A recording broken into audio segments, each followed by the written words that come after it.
This is the 26th year that we've had the Director's Lecture, first Saturday of every month. So we're going to start a brand new series today, series of lectures.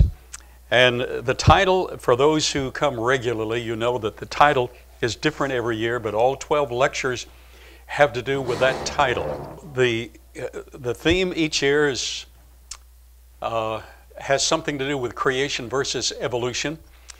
And this year, the title is The Best Evidence I Know for Creation. We've had some of the leading scientists here to lecture over the years. Dr. Jerry Bergman, with 9 college degrees in science. He lectures at least once each year. He lectures on microbiology. And we've had geologists like Dr. Billy Caldwell, who was here this morning, lecture on geology. And then David Bassett, an educator, lectures on various themes. But this year, the best evidence I know for creation. The best evidence for creation I know. I'm sure there are others who have perhaps a handle on information that would outrank what I personally know. I certainly do not know everything. Everyone who has a discipline, scientific discipline, that will honestly approach the evidence in that discipline will sooner or later come out with a realization you can't create life in a test tube. We'll come up with the realization that life, not only individual life, but life in the composite, has to be orchestrated. The entire universe has to be orchestrated. So I'm not claiming that I have the ultimate evidence, but I'm saying, as far as I'm concerned, this year, I'm going to give you each month a separate category of evidence. So this year, I'll be introducing 12 categories of evidence. Now, as we approach this matter, most of these will examine disciplines of science in depth and give the reports of the specialists in that field. No one person knows everything, and I have to admit that I know very little. It is an unintelligent person who even supposes that he knows everything. So our knowledge is limited, but at least I want to share that with you. For something to be scientific, it has to be observable, it has to be statistical, and it has to be repeatable for something to be scientific.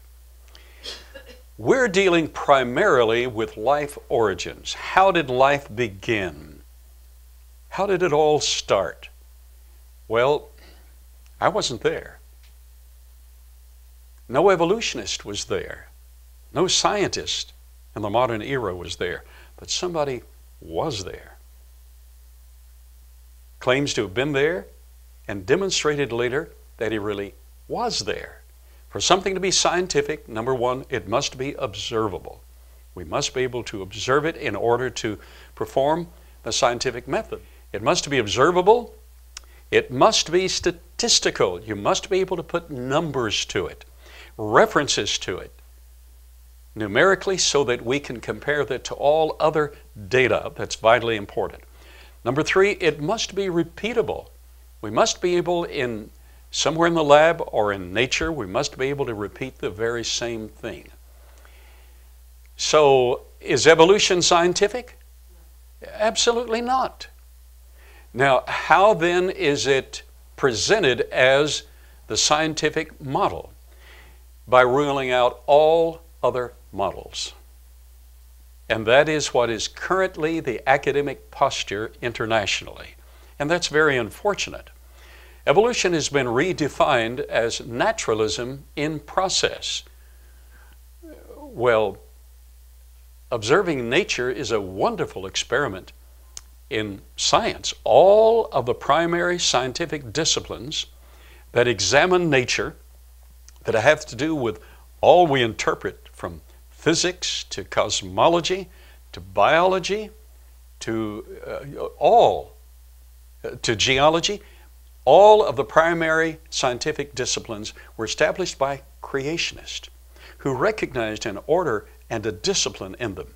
Now they have been hijacked mid-flight by evolution that academically has redefined evolution.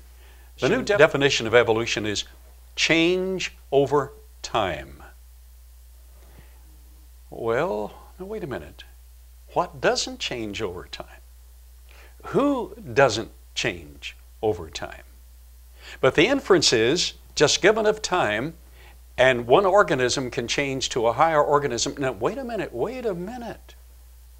The change over time is always downhill.